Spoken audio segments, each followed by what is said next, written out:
talk today about an event that's going to be coming up. And my name's Shay. I'm Bo McKenzie's brother. We've had an event recently called Break the Chains, and it was to support my brother. And he is overseas in the Philippines. He's dedicated a couple of years to go over and give of his time and sacrifice quite a bit to be able to go into these bars and brothels and places where human trafficking is really, really bad.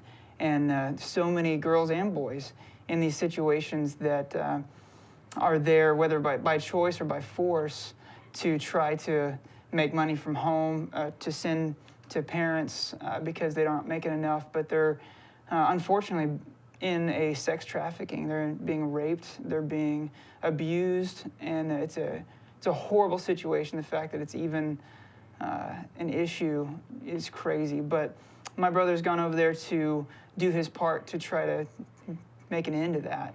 And we are supporting him both with money and with prayers and with letters and all kinds of different things to help him go as he's on mission over there. We can't give a lot of details exactly where and what and names, but suffice it to say he's with a group called Destiny Rescue, and he's over there regularly in the throes. And so I'm here with Demetrius' office, and Demetrius is the kind of the backer. He's with Macarius Developments and putting on the first Break the Chains event that was just a couple months ago or so, I think in February, and now you're gearing up for another one. Yes. It's awesome. Yes, thanks, Shane. Yes, we did a community event called Break the Chains, and we did that back in February 5th to be exact, and we was able to bring awareness to a big part of this campaign, and that is human sex trafficking, and we just had such a blast, and we just wanted to do it again because we was short of our goal, and we want to make sure that we finish our goal for Bo, because when we talk about that guy being the real deal, he is definitely the real deal, Shane. Yeah, I mean, he's my younger brother, and so I always give him, as hard a time as I possibly can, but he is an incredible man. He's trying to make a difference. It's, something bigger than himself. Yes.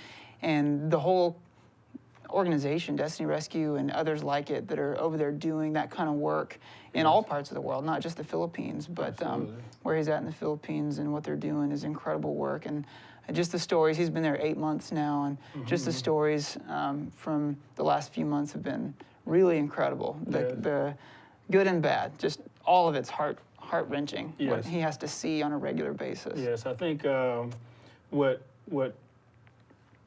tears my heart up is a lot of people ask me in the community, man, where is he and how is he doing?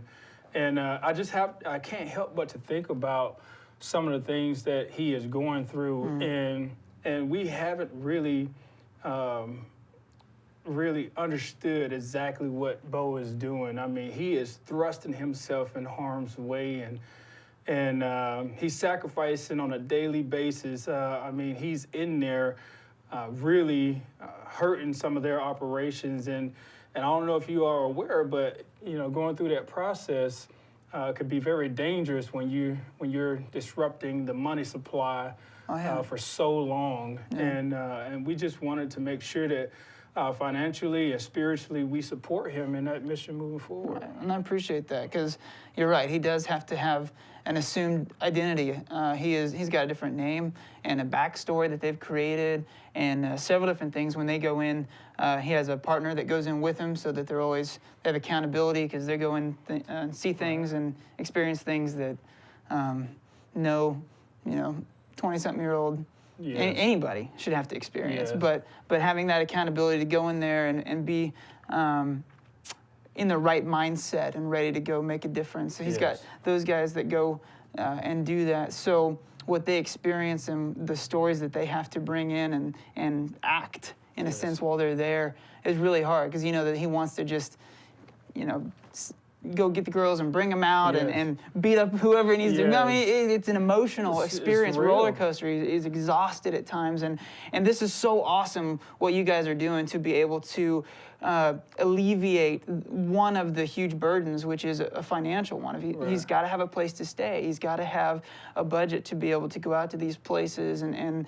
have the resources that he needs to help these girls out. Because sometimes getting them out means giving them some money to send home so that they can afford to get out until they get on their feet. And so there are some resources that are needed monetarily that really make a difference. Yes. Really do. I jokingly say that I couldn't do what Bo has signed up to do. And just a little bit of backstory, Bo has to serve, he's volunteered to serve a 2-year commitment to Destiny Rescue. And I jokingly say I couldn't do what he do, but all seriousness, that is a tough chore to be able to maneuver around, is thrusting yourself on a constant basis into the bars and brothels and in that environment, especially when you have such strong faith like Bo, just to be exposed to that. I mean, that alone is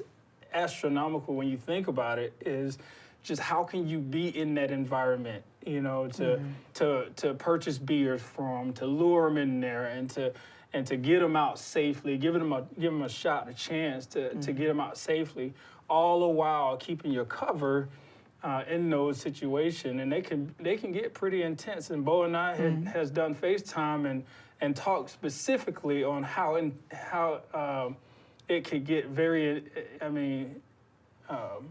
scary in those situations. Scary and volatile.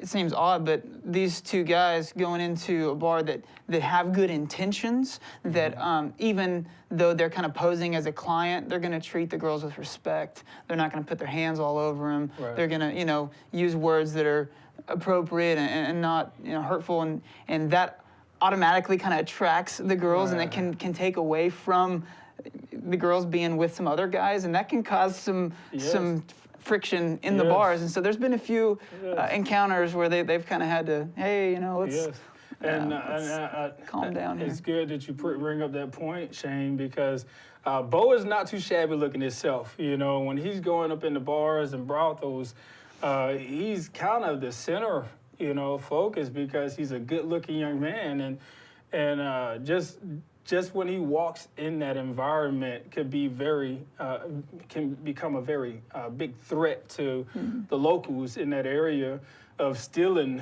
their pleasures or their simple joys that they have been able to partake of. And for him to go in and disrupt that process can be very it's difficult. A huge industry. It's a business, and it's a very serious one that they take very serious. They make a lot of money doing it, and so you're right. Bo's in harm's way. So I appreciate you guys bringing some awareness here in Enid, bringing local artists and some different things. So tell me a little bit about what we're doing this time. I know it was at the Enid Event Center this last time. What are we doing differently this time? We are so blessed and honored to be able to do this second time. We had such great feedback from the first event in February that we wanted to do it on a bigger scale, and so this particular scale, we have moved away from the event center for now. We may be coming back here in the future for different events, but we've moved it to Government Springs Park. We wanted to make sure that it was an open event for the community to understand exactly what the opportunity is at hand to support Bo and this ministry moving forward. We have all kinds of fun activities for the kids, for the adults. We have 7 different performances that's going to take place. I mean, the real heroes in supporting this event is our performers.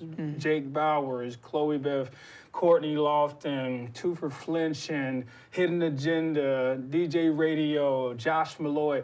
I mean, all of those guys have stepped up major to support this. And they said, man, if that guy can do it on the other end of this spectrum here on our home front, we want to be able to do it. So we have also food vendors and food trucks that's going to be available on site. And I'm extremely excited about some of some of the vendors that's going to be coming be to our function this time. So right on. I mean, I know that those artists, they're used to having gigs and getting paid, and they're just donating their time to this. That's part of how the Bo's going to get some of the finance. And is it a paid event that you pay at the door to get in, and then there's food vendors and yes. Last event was $15 a ticket. This event is actually a little less. We are charging $4, just $4 to enter into the park in the event to take advantage of all of the festivities. That gives you a wristband so that you can enjoy the concerts. That also give you access to all the food trucks. They're going to be looking on site to see if you're available there. So that's what the actual cost at the door is going to be. Man, that's great. That's doable, and then that's going to hopefully raise a lot of money for Bo, and just to, outside of just Bo's situation, just to raise awareness that this is a problem. And I think it's a growing awareness. I think more and more people know about it, and it's an issue that we need to completely exterminate. There's no place for this. Yes. There's just none. Absolutely. I wanted to do something kind of special, closing out the segment. And I kind of want my audience out there who's ever tuned in to Community Talk right now to really just focus on what I'm about to say. Just like Shane said, this is a real business. Human sex trafficking is a business. Okay, this is not something that is a hobby, across the nation and across the world. It's a business, and for that reason, they have to do things and bring girls in and boys to that effect, so they can keep their revenues going and the industry alive. And we want to combat that. And that's the reason why we want to do Break the Chains in the Park. And for the parents out there that's watching in, that's tuning in, fathers, take care of your daughters. Mothers, take care of your sons. Love them and show them that they are enough. That they are enough. And for the sons and daughters out there, you are enough. I mean, understand that wholeheartedly, that you are enough. And man, you don't have to exploit yourself in any kind of manner or fashion to get attention.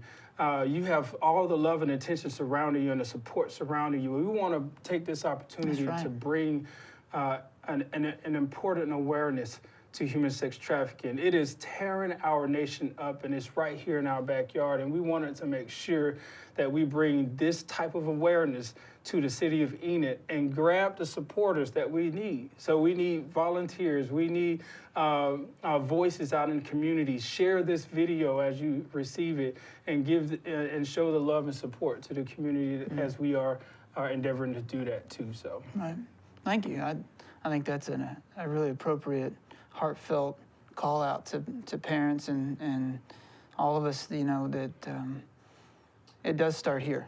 It's not just overseas, and I know one of the largest income opportunities, the way that they get funded isn't just through the trafficking, but a lot of the money comes through pornography. Yes. And that's here. Yes. And that's a huge issue, and it's something that I don't want to spend a lot of time on, but that's, you think you're not hurting anyone when you're doing that, and you are.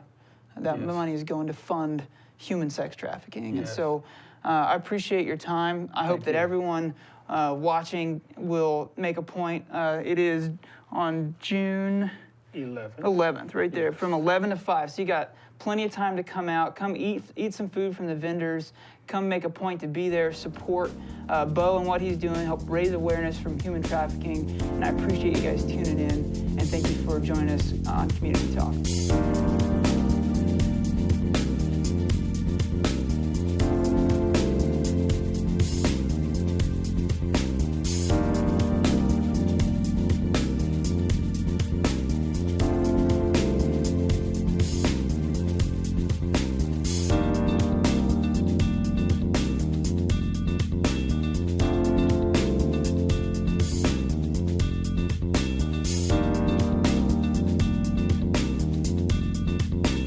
Good day, Enid. My name is Reverend Shannon Spidell, and I am the Associate Minister at Central Christian Church here in Enid. And I'm here to visit with a good friend of mine about a new program here in Enid, a suicide support group. So I'd like to introduce you to my friend. Hi, I'm Katina Sunval. I'm a licensed professional counselor at Frame of Mind Counseling Center. I am also a member of Central Christian Church. Yeah. Well, I just wanted to kind of sit down and visit with you as well as the community of Enid to get a feel for this program that we're getting going. We've had one meeting so far, and it was wonderful. And we're looking forward to hosting more for more people in the community and all of Northwest Oklahoma, really.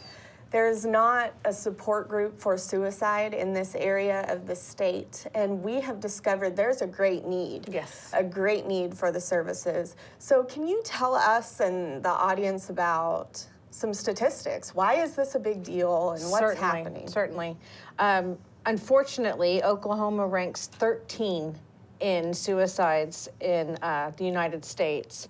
We're 33% higher than any other state. 1 in 5 of those that commit suicide have actually attempted before, and 32% of them have told someone and then completed the attempt.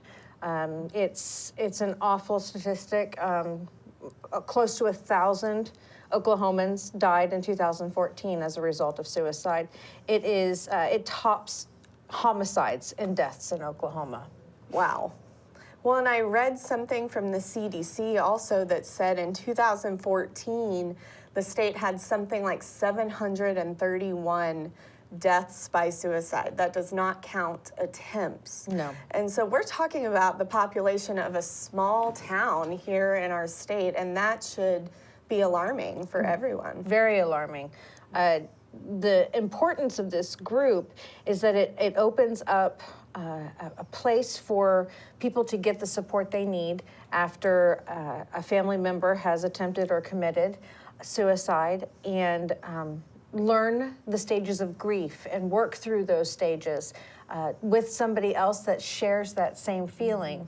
It's very isolating to have someone that you love close to you attempt or actually commit. It's devastating to the entire family, and then that falls out to the community as a whole. Several years ago, we had several suicide attempts from one school here, students from one particular school, and there's rumors that there was a pact. I'm praying that that's not true, but we did lose a couple of teens to that, and it was absolutely devastating. Wow. Yeah. Well, and the reach of such an act, you mentioned in the community, there's a far spread reach, even past the immediate family. Yes. I know that some of these teenagers here in Enid and beyond have lost friends, have lost their friends that are in their teens that they went to school with. And what's that like to deal with as a teenager? Well, it's not easy for a teen to accept that. And the stages of grief, they don't know how to process those stages. Adults have a hard enough time processing those stages. And teens and children, it literally rocks their world. It takes everything that they have known and trusted and flips it upside down. And they have to learn how to process through that and deal with those stages of grief and understand that it's okay to feel the feelings that they're feeling, and it's important to talk about them because it's going to help them progress through. Well, and the stages of grief seem to me, at least, like they're different than a regular death. There are some other elements involved in a death by suicide that I think any person would struggle to journey through that grief. I really feel happy to say that the group that we are hosting at the church is for all ages, including teenagers who've lost their friends. So this is not limited by age. It's an open group that anyone can attend and join at any point. It's not closed. And so we really are just seeking to make this a very accessible program for members of the community and beyond. Most definitely. When we look at the large reaching scale of the effects of suicide, we don't often think about the medical care, the funeral costs, the productivity losses. And I mean, that's close to $2 million, over actually $2 million for the state of Oklahoma in lost productivity and lost medical care. And we're facing huge budget cuts in mental health right now. And it's terrifying that we're not getting as much support as we need to help us lower our ranking in this, or actually bring it up for our state. And we can't allow this to continue. We have to give the support to everyone that this touches. Well, and that's something that I don't really hear discussed that often, is the economic impact of such tragedy in our state. Yes. And when you put it that way, it then becomes a moral imperative to serve the community in this way, not just by providing prevention training, which we will be doing in September at the church. So if you're interested in prevention training, please give us a call. And we are doing this for families and friends in support, and we really want to undergird our community with the support they need for suicide for all of these reasons. Yes, most definitely. You had mentioned a few minutes ago about how the grieving process is different. One of the biggest differences between is there is such a stigma about not only suicide, but mental health in general. Mental health issues, there's still a huge stigma, and we know that it's not something that somebody chooses. They're not just depressed. It is an actual medical condition, and we have to reduce that stigma so people can get that support that they need. When somebody loses a loved one to suicide, people don't rush to them and bring them food and help them go through everything that you would go through in a typical loss of life, because it's like, why did your child kill themselves? You know, why did your husband kill himself? There's a lot more questions than support. And I think the community as a whole, we have a huge opportunity to be able to provide that kind of support to individuals and their families so we can reduce this epidemic. Absolutely. Katina, could you let people know just kind of what a typical meeting will be like? What a typical meeting will look like? What our goal is to provide a safe place for people to come and explore and process losses in their life. We will we'll work through a curriculum, but it's not going to be something that's a close that you have to start at the beginning. Each session, each group meeting will be independent on its own, going over different topics. One of our goals is to have people from the community, mental health professionals from the community, come into the group and help them process through something that they feel like they could help with. It's going to be hard because we're talking about loss. However, when you get a group of people together, they're able to find companionship, they're able to find that connection with others that have gone through what they've gone through. And the hope is that we can help prevent another one. If we are able to prevent one suicide by doing these groups, then it is completely worth it. Absolutely. Absolutely.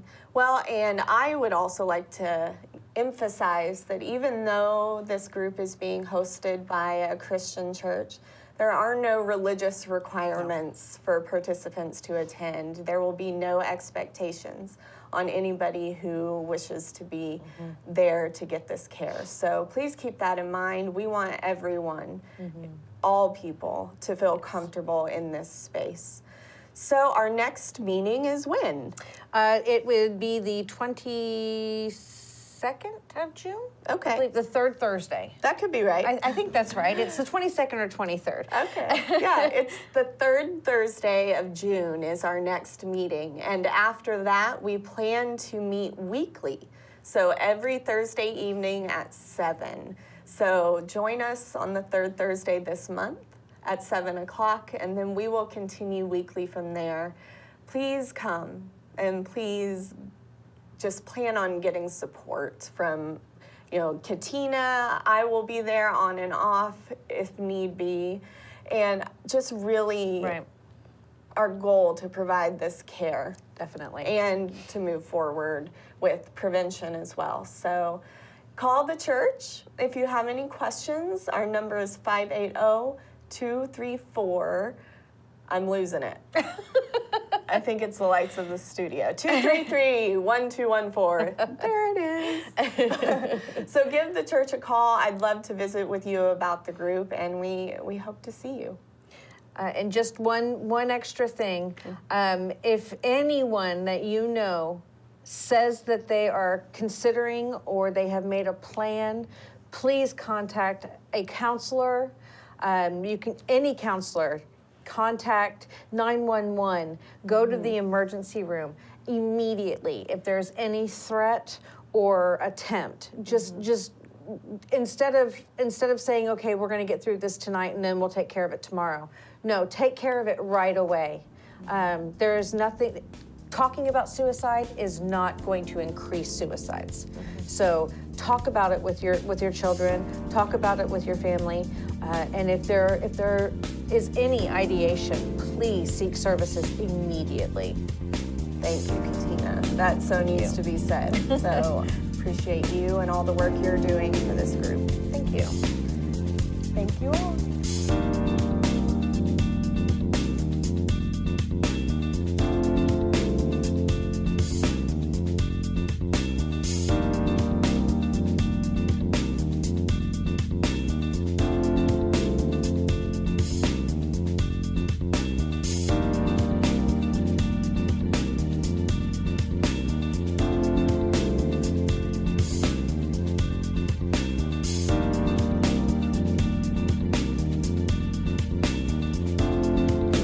Well, hello. My name is Patrick Farrell, and I'm a volunteer at the Cherokee Strip Regional Heritage Center, and this is Community Talk. We are very fortunate today to have with us Andy Holland, the director of the center, and Andy has had a busy time, and a lot of things going on. So Andy, kind of fill us in about June. Hi, Pat. It's good to be with you today. Good to have you here. Well, you are right. It has been a busy Yes. time. As you know, this past weekend, we opened the brand new exhibit, Yes. Keep 'em Flying. It celebrates the 75th anniversary of Vance Air Force Base. And we had a very nice reception with many of the commanders and leaders of our community, and they all gave it the seal of approval, so I think we've done okay. Oh, that's wonderful. The exhibit really is remarkable. It is. We have transformed our temporary exhibit gallery into 4 different quadrants, 4 different time periods, and you enter the base and you enter a classroom, and it is an experience. It's not just history. It's not just a bunch of words on the walls. It is history and coming to life and artifacts and special recognition to people that have served on the base and have gone on with their military careers. It also is a great celebration of the community and the relationship that it has with Vance Air Force Base. It's remarkable, frankly. It is, coming from a military career with my husband, and I say this all the time, but of all the places that we were stationed, Vance was the warmest and the most eager to include us in the community, just from the beginning. Andy, people here care. They do. They do. They do, and it's very, very evident. Mm-hmm. And so the exhibit, as the wing commander very appropriately stated the other night, he said, we know that we are temporary occupants of your base here in Enid. Yes, and interesting. And so it is a nice recognition for the community and Vance Air Force Base. And I hope people will come out and see it. I think they're going to be a little bit surprised. Yes. The scale that we've gone to, but also they're going to be really they're going to be really proud of the exhibit that we've put together. And I will tell you, our team worked very, very hard. Yes. We worked on that exhibit for almost a year. Oh my! From is that start right? to finish. Yes. The research started about a year ago. And so to see it all come to fruition and see it all come to life is very rewarding. It's exciting. It is exciting. It is exciting. And so the exhibit is open. It's part of your museum admission. The exhibit is free with museum admission, and of course the museum is open Tuesday through Saturday, 10 to 5. And so we encourage people to Sure. come and celebrate this great anniversary Well, with us. They should, and I think they will. I hope so. really think they will. So in June now, the first thing that's going to occur is the Homecoming Jubilee on this Friday, the 3rd. You are right, and it is a big day for us. The Keep 'em Flying exhibit has given us the opportunity to step out of our normal 1890s yes. time period. And so we're taking full advantage. And so the Homecoming Jubilee is our way of celebrating the homecoming of the troops from World War II. Right. So it is 1940s, and we're asking everybody to dress up, whatever 1940s looks like to you. I still have some clothes and ties. Well, put them on. Okay. So Friday night is just going to be really fun out in Humphrey Heritage Village from 6 to 8. We're having a carnival with lots of games for adults and kids. And we're having a box supper. Are you? And swing dancing. Of course, you can't have a 1940s event without swing dancing. Not without swing dancing.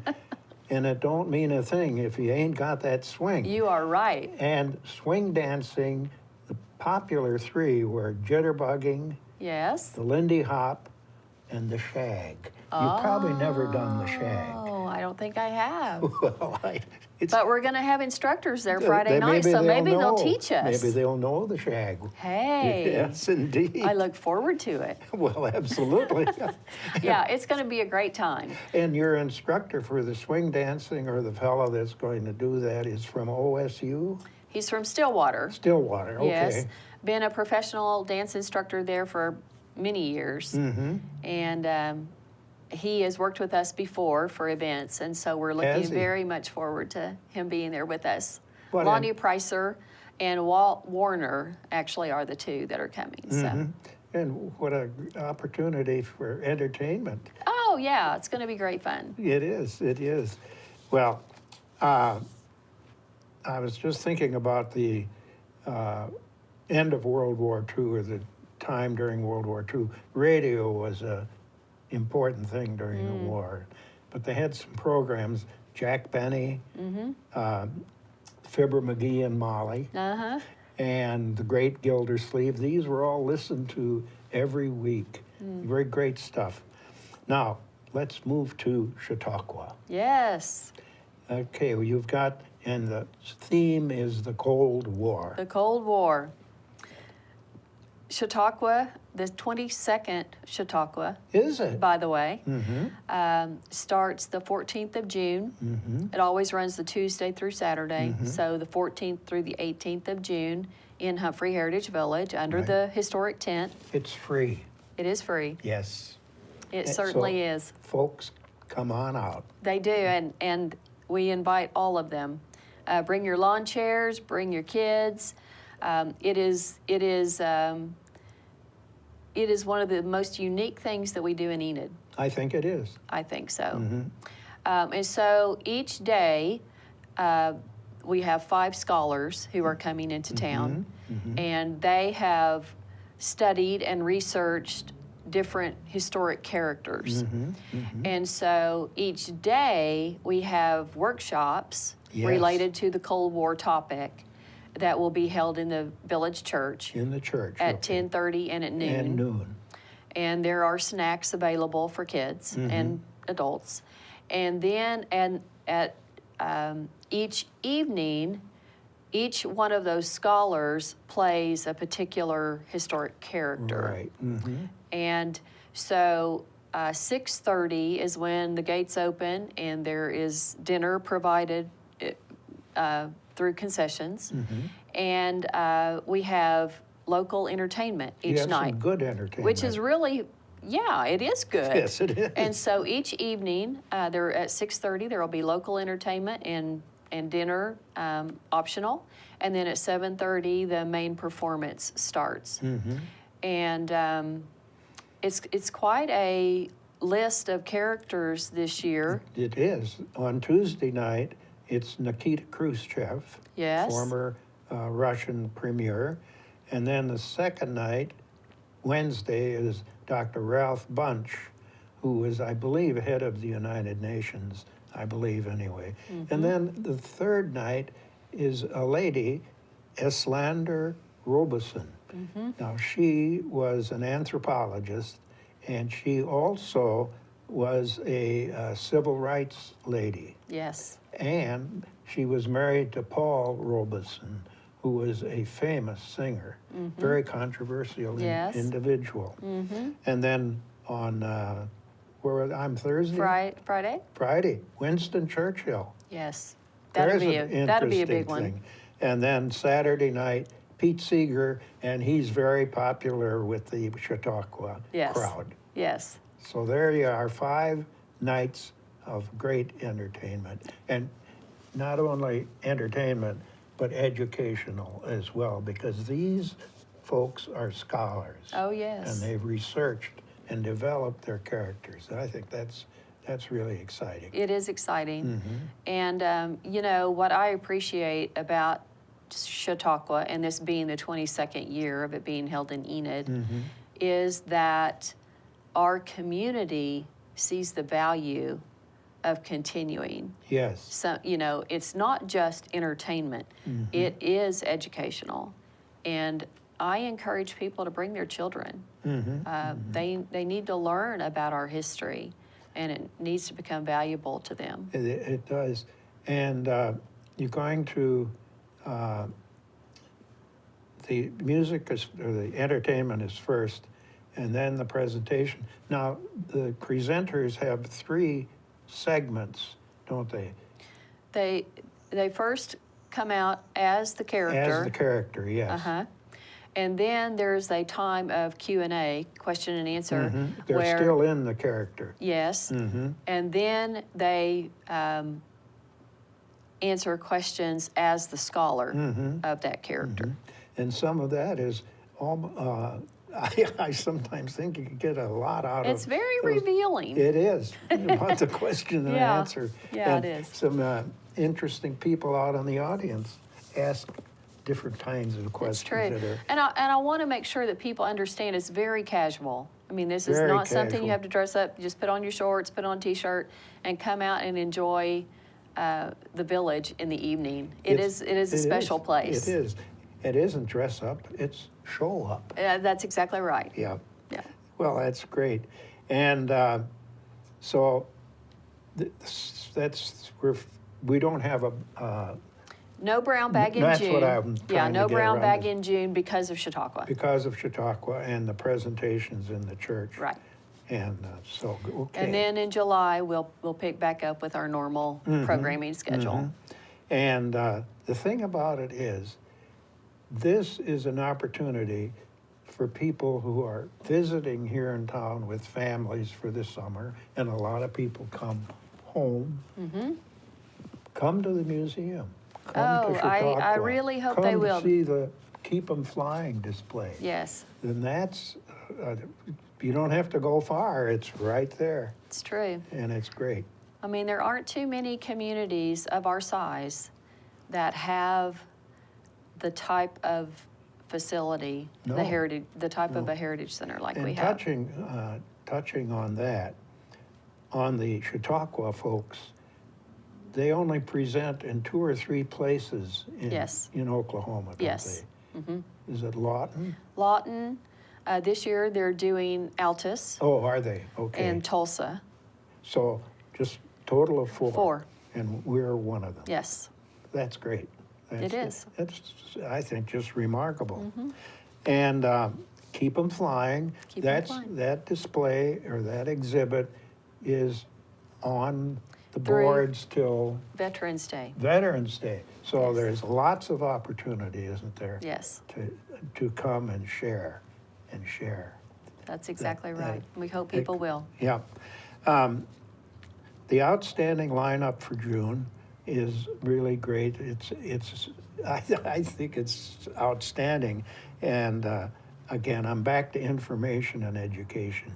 And that's one of the purposes of the museum. That's right. Yeah. Well, let's recap. June 3rd, Homecoming Jubilee. Yes, Starts at 6 o'clock 6 o'clock. till 8 o'clock. Yes, Okay, and the 14th of June till the 18th is Chautauqua, Chautauqua. in the park, Yes, and that's fun. it is fun. That's fun. So Andy, thank you so much for taking the time to be here and share your expertise with our viewers. It is my And pleasure. to our viewers, thank you so much for watching Community Talk.